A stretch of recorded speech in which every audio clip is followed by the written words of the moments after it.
Guys, good morning. So welcome back to my YouTube channel. This is Otoboy Sol.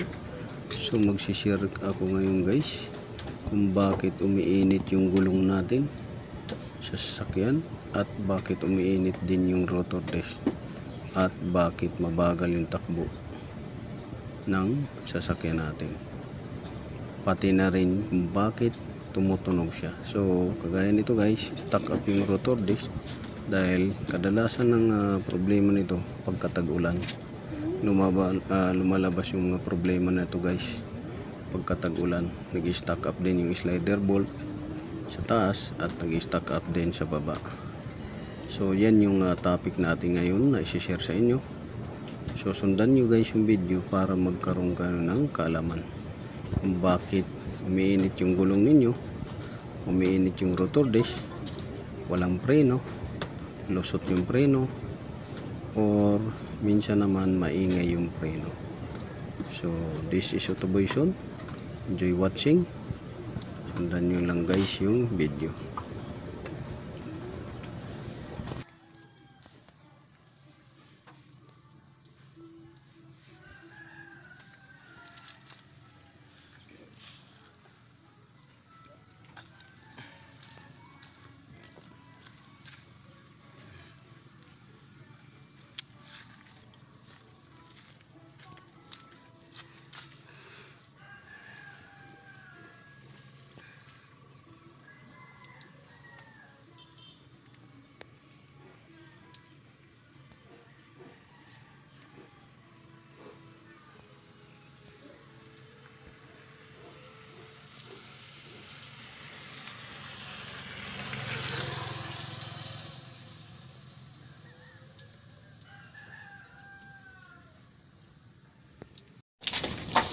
So dito guys,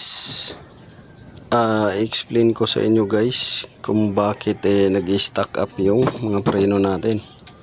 So dahil sa tag-ulan na panahon, prontong brake caliper natin at saka rotor disc sa ulan. So pag nababasa siya, doon nagkakalawang. So ito. So unang dahilan guys kung bakit naninikip, umiinit yung rotor ninyo dahil nag-stack up na yung caliper piston ninyo.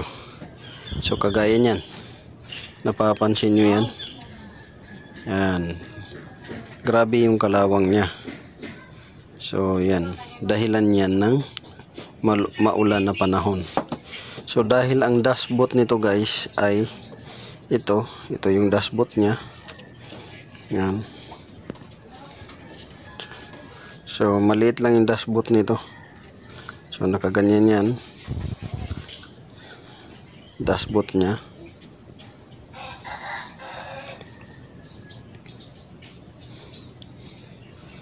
Nakaganyan yung dashboard niyan.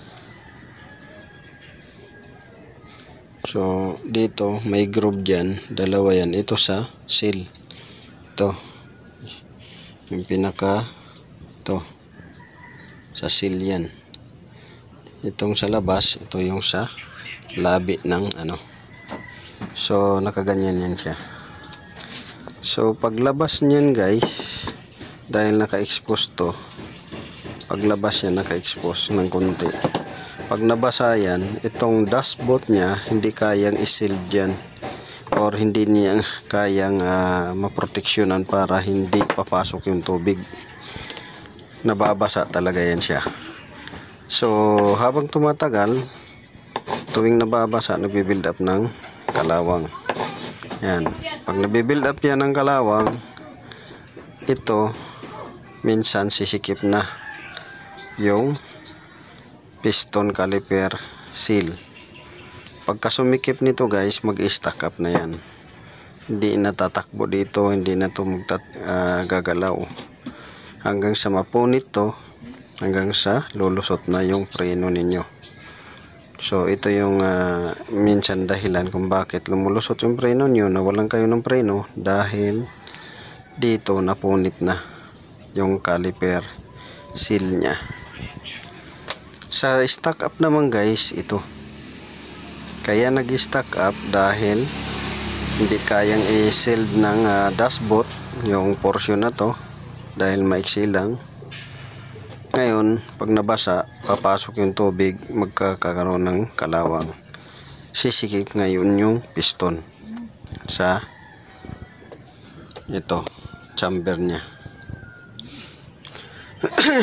Tapos ngayon, masisira din to, mapupunit. Tuloy-tuloy na yung pagkakaroon ng kalawang dahil pag tuwing nababasa na siya, wala ng proteksyon. Ito pala yung rubber boots o dashboard ng caliper piston. Ang silbi nito ay para sa tubig at dumi. Pero dahil maiksi lang siya, kaya pa rin pasukin ng tubig at dumi. Ito naman sa piston caliper seal. Minsan sa piston ring ang katulad nito kung sa makina. Pero dito caliper seal. O-ring kumbaga. So ngayon, pag nag-stack up niya yun guys, papasok na ngayon yung kalawang. Magtatambay na doon sa loob, kagaya ng itsura na yan. Yan. Kahit anong bomba ninyo, hindi na siya kumakapit or hindi na siya umaatras. Mag-stack up na ngayon yung preno ninyo. Ngayon, pagka mag-stack up, minsan dalawa lang yan. Stack up na close, yun yung umiinit yung rotor disc ninyo. Or stack up na open, yun yung wala na kayong preno, na minsan babangga na kayo. So dalawa lang yung stack up na klase. Stack open, stack close. Stack close, yun yung naninikip yung preno, ayaw umatras ng caliper piston, at umiinit yung rotor disc at pati na gulong. Yung stack open, yun yung ayaw nang kumagat at wala na kayong preno. Yun yung mga magiging sintomas o senaryo na ma-encounter ninyo. So isa pang dahilan kung bakit naninikip yung preno ninyo, nag-stack open, nag-stack close, ay itong slider bolt. So dapat itong slider bolt ay malaya siyang gumalaw, ganun. So out, close, out, close, out, close. So dapat malaya siya, ganyan.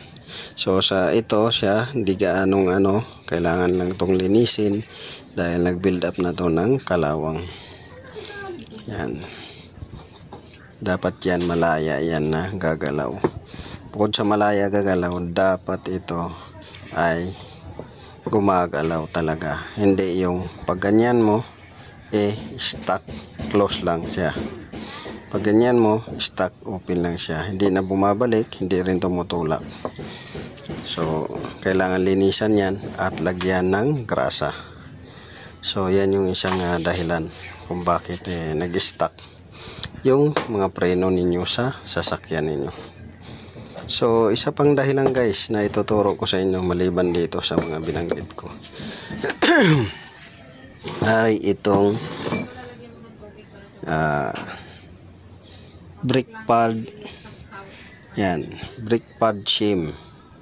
So minsan pagka puro na kalawang yung kalawang na yung kanal dyan, pati ito kanal, sumisikip na yung brake pads nyo dyan, nag-i-stay na sa isang posisyon, ayaw nang gumalaw. So dapat yan ay malaya siya gagalaw, dapat malinis yan, dapat may grasa yan para hindi siya mag-stack up at makagalaw siya ng malaya. So yan yung mga dahilan kung bakit nag-stack up yung preno ninyo or nawawalan kayo ng preno kahit na wala namang leaking ang system ninyo, ayaw kumagat ng preno. So yun. So this is Autoboyson. Sana nakakuha kayo ng konting kalaman dito sa binanggit natin na mga dahilan kung bakit umiinit yung rotor disc nyo at pati gulong at wala kayong preno at naninikip yung preno ninyo. So yun, sana nakakuha kayo ng konting kalaman. Maraming salamat. God bless you all.